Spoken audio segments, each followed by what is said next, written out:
The task you'll be performing uses a 3D virtual environment, so you'll need to wear these glasses for all the trials. During the experiment, you're going to be making designs in a virtual environment using this stylus. The blocks on the screen are all alike, just like in the test you completed earlier. On some sides they're all red, on some all white, and some are half red and half white. The stylus controls a blue sphere on the screen. That's the cursor. To lift a block, you touch the cursor to a block, and then you click and release a button on the stylus. You should hold the stylus like a pen during all of the training. You move and rotate the block in the 3D environment by manipulating the stylus. Moving the stylus's point left and right will move the cursor toward the left and the right. Moving the stylus's point up and down will move the cursor up and down. Holding the stylus and pulling it away from the screen will move the cursor closer to you in the virtual environment. Rotating your wrist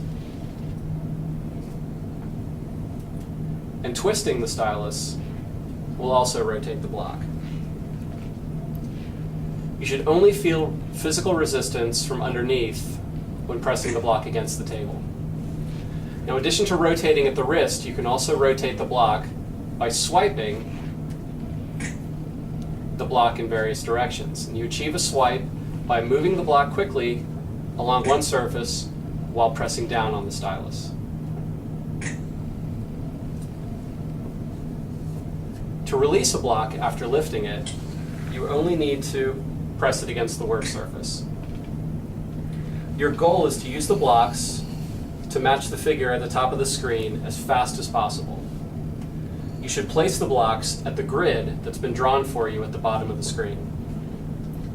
The system will help you align blocks correctly within the grid.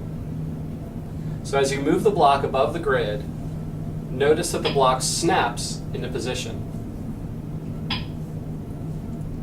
Because of this feature, it's a good idea to rotate the block to the proper side before you actually move it above the grid.